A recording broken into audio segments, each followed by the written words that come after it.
বৌমা, বৌমা, আসছি। একটু ঘুমাতে দেখলেই চিল্লাতে শুরু করে দেয়।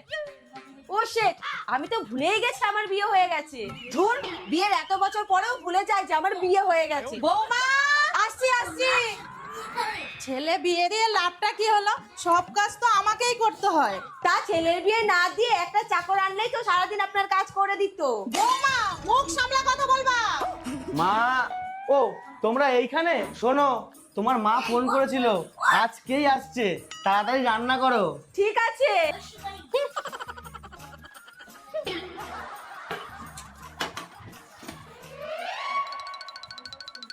কি গো, মায়ের জন্য স্পেশাল ভাবে রান্না করলাম, একটু খেয়ে বলো তো কেমন হয়েছে। একটু নুন হয়নি, আরো 1 চামচ নুন দাও। কি গো,